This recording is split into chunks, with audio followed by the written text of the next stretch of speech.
आप सबकी डिमांड पर यह विशेष महत्वपूर्ण वीडियो वृत्त से संबंधित आपके लिए प्रस्तुत है। बहुत लंबे समयांतराल के बाद यह वीडियो आपके सामने है। इस वीडियो के माध्यम से हम वृत्त तथा वृत्त से संबंधित कुछ परिभाषाएं और समस्याओं का निदान सीखेंगे। वीडियो आपको अच्छी लगे तो शेयर जरूर करिए और अपने मित्रों से सब्सक्राइब भी करावें।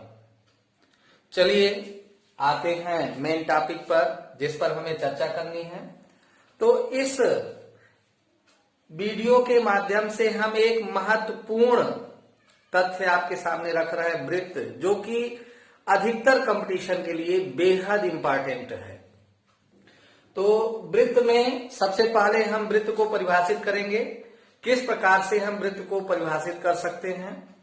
तो एक निश्चित बिंदु से, जैसे कि इस फिगर में यह निश्चित बिंदु O है, तो निश्चित बिंदु O से निश्चित दूरी का पर बिंदुओं का बिंदुपथ,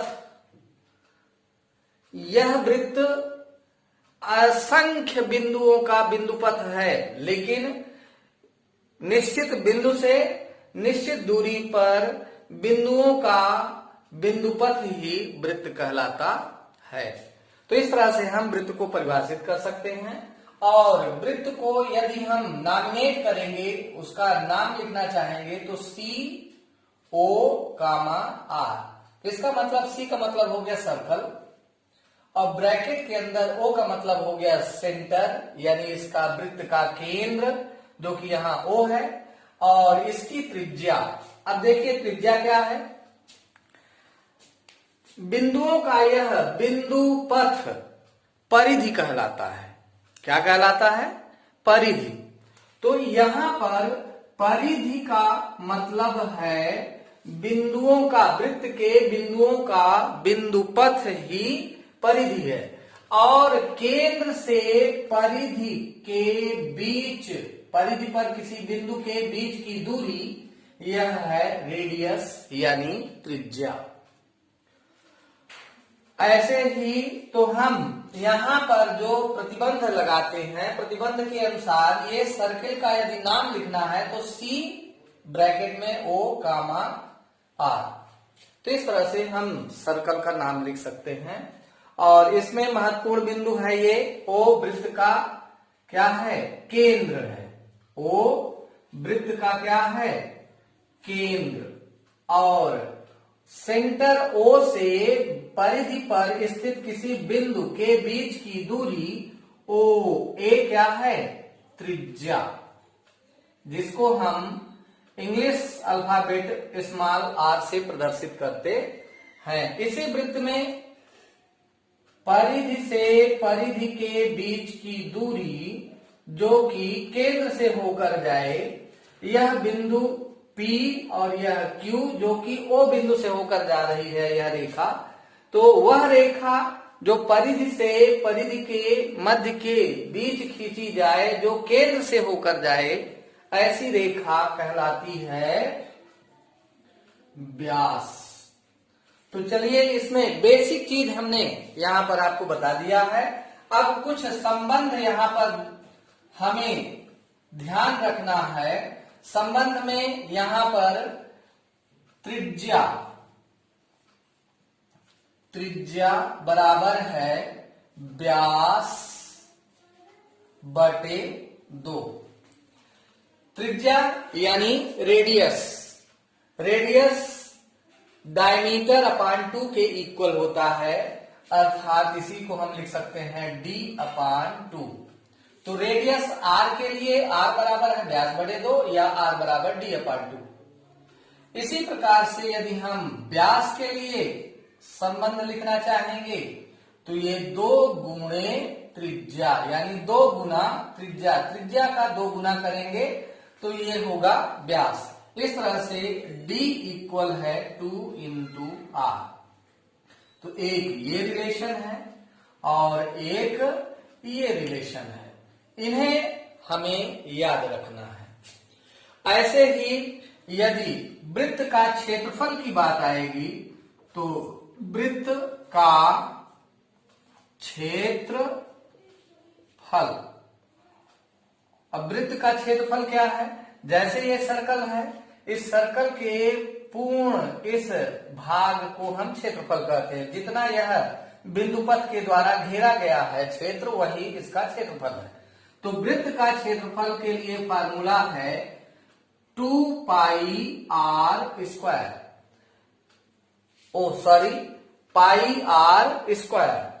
और इसमें वृत्त की परिधि के लिए फार्मूला है वृत्त की परिधि, यानी सरकमफ्रेंस।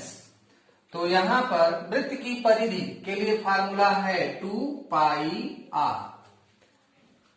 इस तरह से यहां पर हमने ये कुछ विशेष फार्मूले बताए हैं जिन्हें आप अपनी कॉपी में नोट कर सकते हैं और उनको रट करके आसानी से अपने कंपटीशन के लिए अपने आप को तैयार कर सकते हैं। यहां इन सूत्रों में यहां पर है पाई का मान होता है 22/7। पाई का मान है 22/7। यहां वृत्त के सवालों में हल करने के लिए पाई बराबर 22/7 या तो 3.14 का यूज करते हैं। वृत्त के कुछ अन्य परिभाषिक शब्दों के बारे में जानकारी लेते हैं। तो हम अब पढ़ने जा रहे हैं वृत्त की जीवा, चाप, त्रिज्यखंड, वृत्तखंड। सबसे पहले हम चाप को बताते हैं। तो जैसा कि हमने पहले भी आपको बता दिया है, वृत्त असंख्य बिंदुओं का बिंदुपथ है। तो इस परिधि पर दो बिंदुओं का वक्र पथ ही चाप कहलाता है।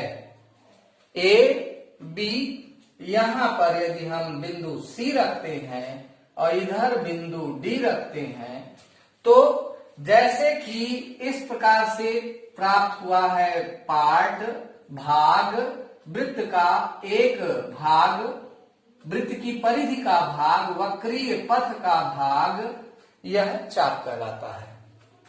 तो यहां पर इस चाप ACB, A2C2B, ACB, यह चाप जो ये ऊपर टोपी लगा दी गई है, वक्रीय लाइन खींची गई है, यह चाप को प्रदर्शित करती है। तो इस तरह से यहां पर ACB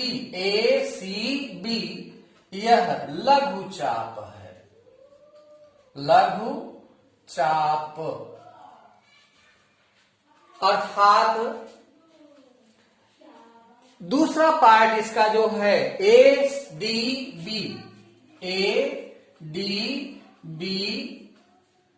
यह दीर्घ चाप है।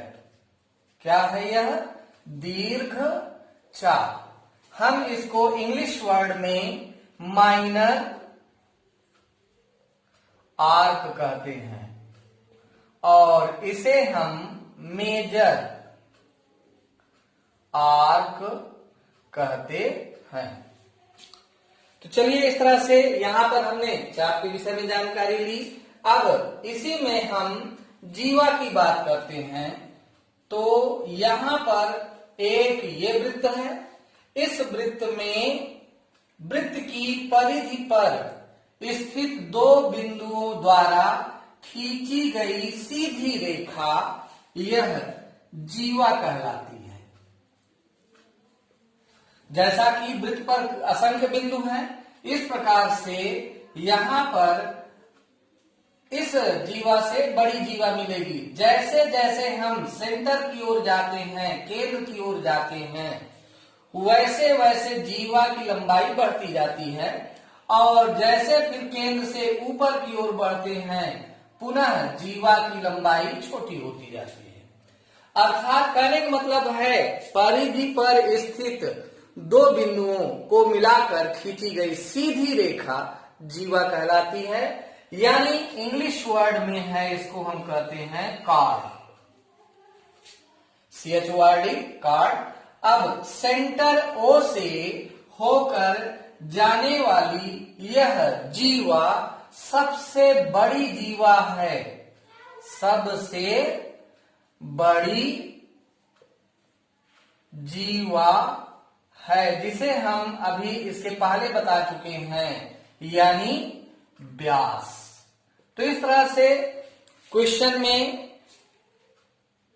कंपटीशन में इस प्रकार का भी क्वेश्चन पूछा जा सकता है कि वृत्त की सबसे बड़ी जीवा क्या है, तो वहां पर आपका ऑप्शन सही होगा व्यास।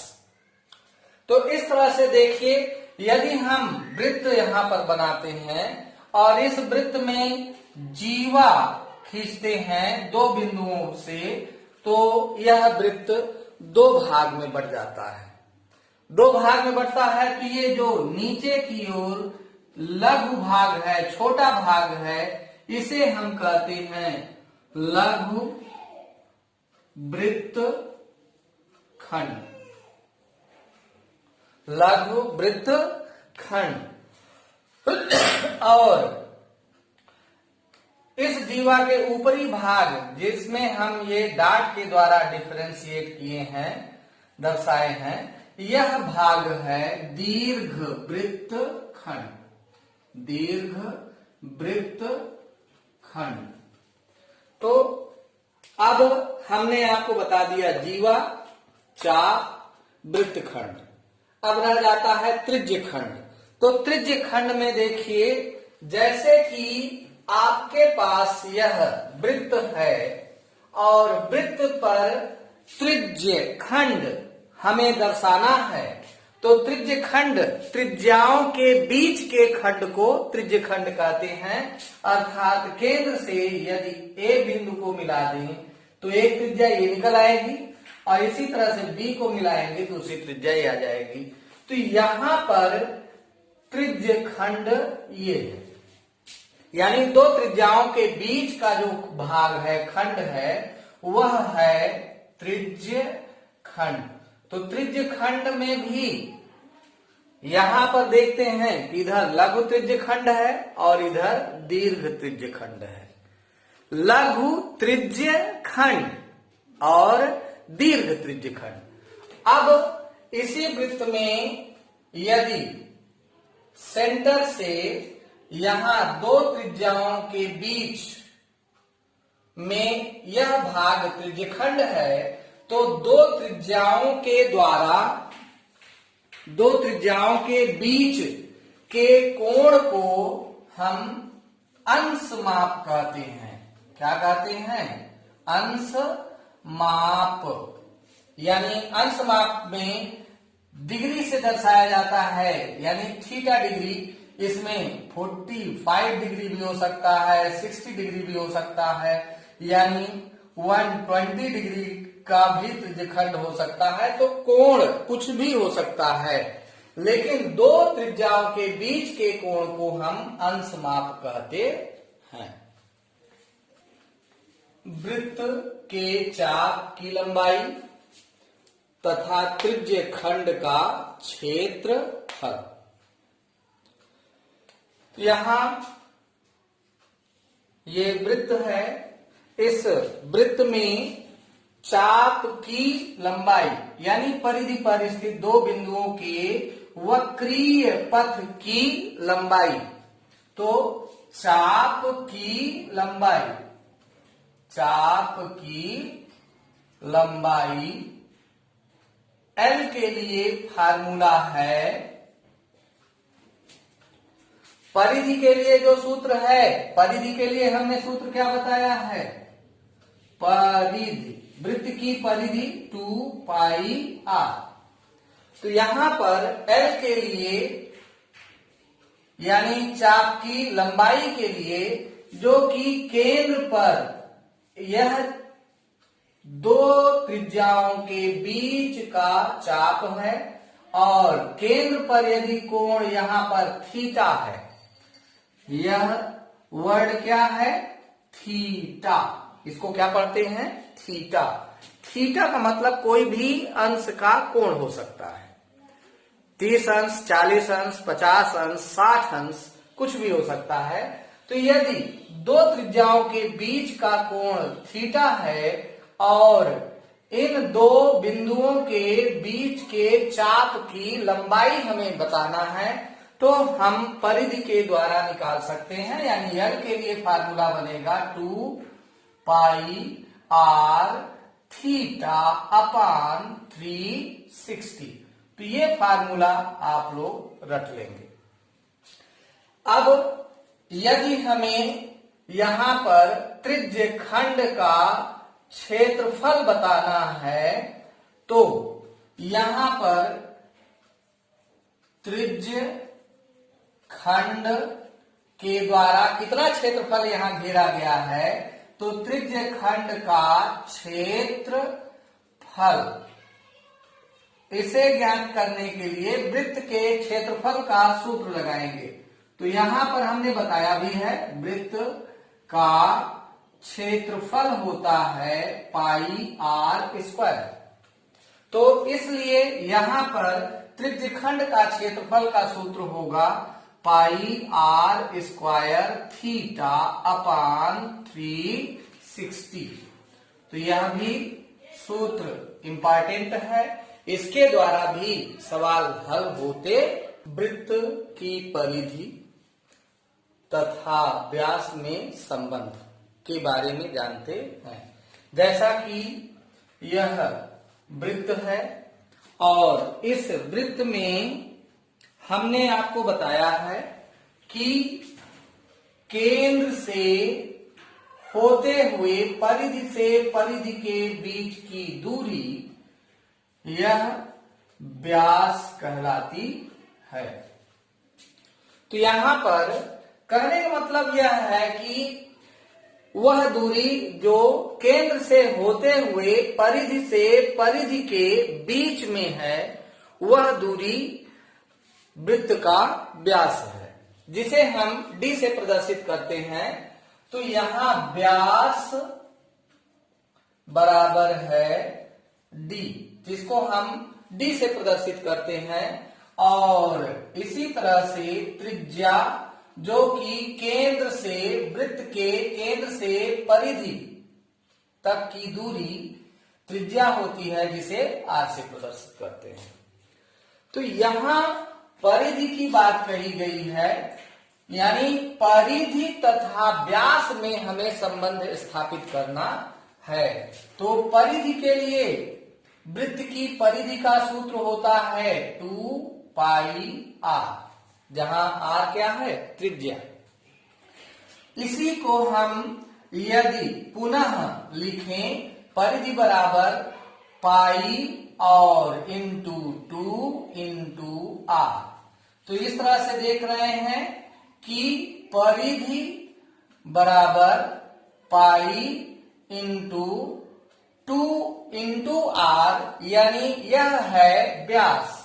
व्यास बराबर है 2 गुणे त्रिज्या, अर्थात यहां पर 2 इंटू आर यह क्या है? व्यास है। तो यहां पर ये हो जाएगा d। तो परिधि और व्यास में यह विशेष संबंध होता है, अर्थात इसी को हम ऐसे भी लिख सकते हैं, परिधि बराबर पाई d।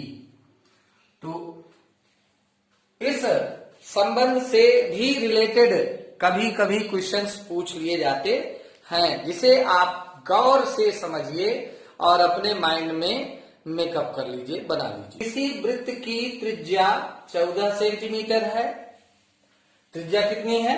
14 सेंटीमीटर। ये त्रिज्या दी गई है 14 सेंटीमीटर है। तो वृत्त की परिधि ज्ञात करना है।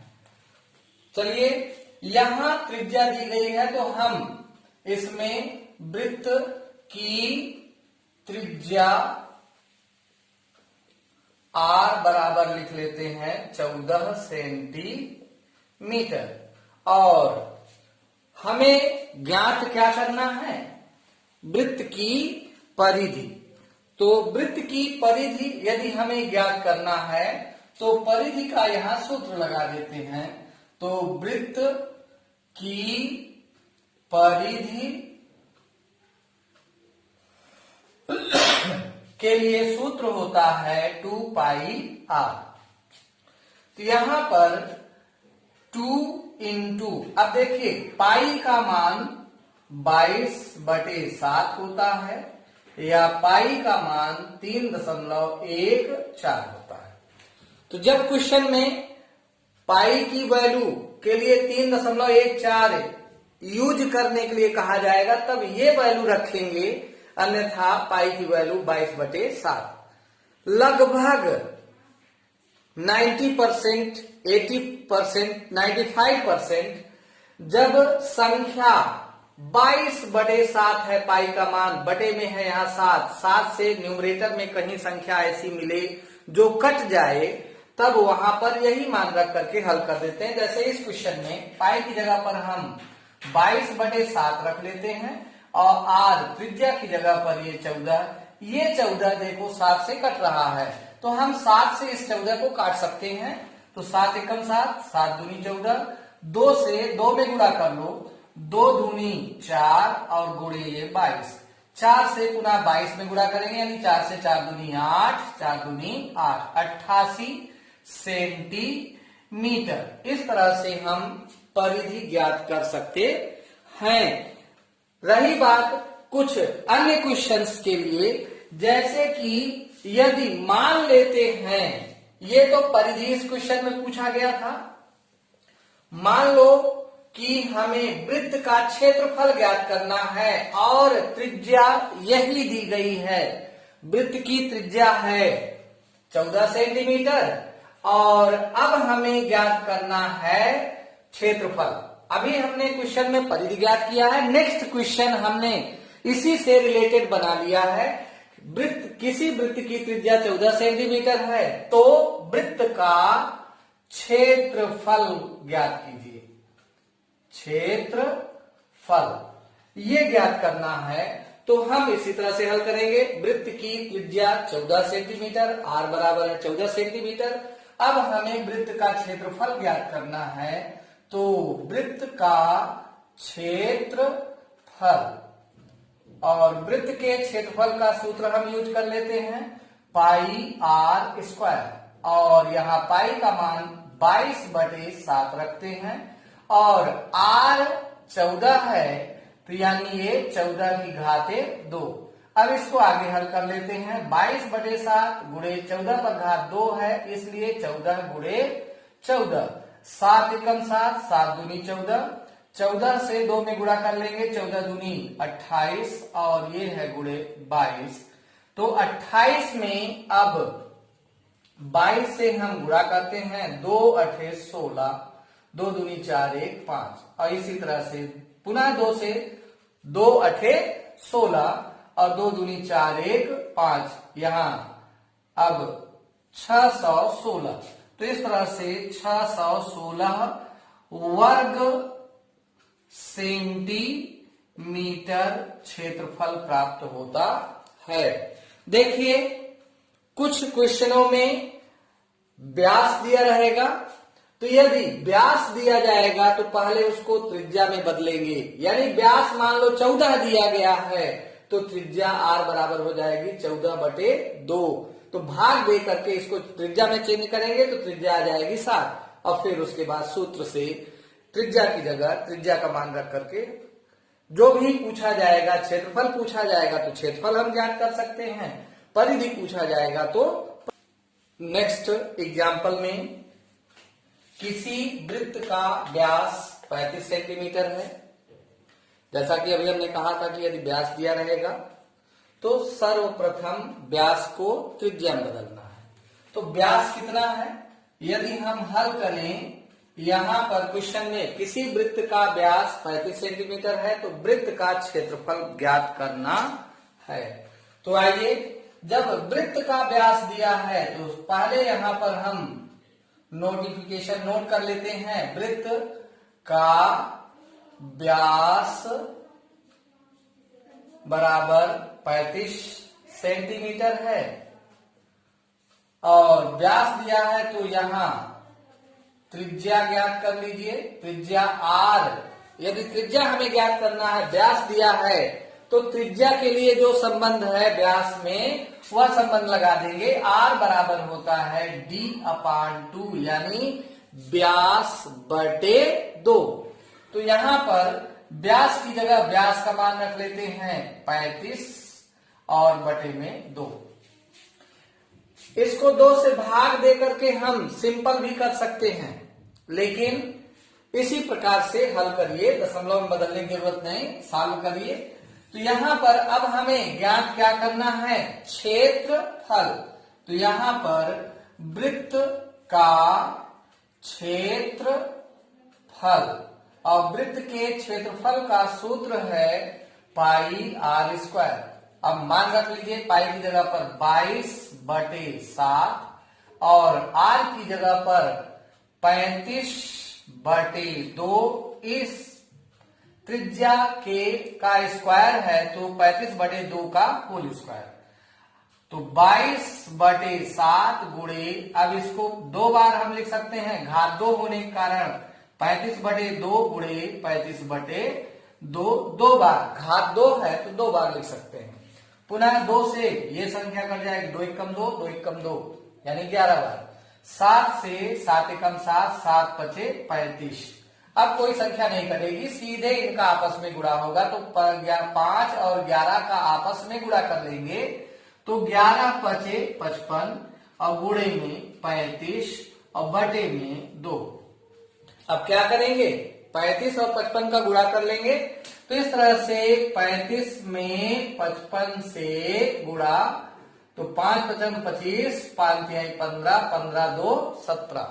पुनः हम 5 से गुणा करेंगे, यही आएगा। तो यहां ऐड करने पर 5, 7, 12 और 7, 1, 8, 1, 9, 1। इस तरह से 35 में 55 से गुणा करने पर हमें प्राप्त होता है 1925 अपान में 2। अब इसी संख्या में 2 से हम भाग दे देते हैं। 2 नमा 18, 1, अगली संख्या 2, 2 छंग 12 और इस तरह से अगली संख्या 5, 2 दूनी 4 और 1 दशमलव लगाएंगे, 0 बढ़ेगा और 2 पंचे 10। तो इस तरह से आंसर हमें प्राप्त होता है 962.5 सेंटीमीटर में है तो सेंटीमीटर स्क्वायर आएगा।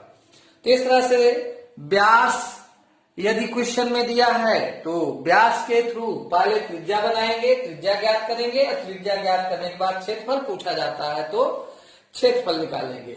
मान लीजिए इसी तरह का क्वेश्चन व्यास दिया है और वृत्त की परिधि ज्ञात करना है। यहां क्षेत्रफल की जगह पर क्या ज्ञात करना है, वृत्त की परिधि। और वृत्त की परिधि यदि ज्ञात करना है तो यही करना है, यहां लिखेंगे वृत्त का व्यास 35 और त्रिज्या बदल देंगे। तो त्रिज्या बदलने के लिए r बराबर व्यास बटे 2 यानी 35/2। अब यहां वृत्त का क्षेत्रफल ना ज्ञात करके अब हमें ज्ञात करना है परिधि।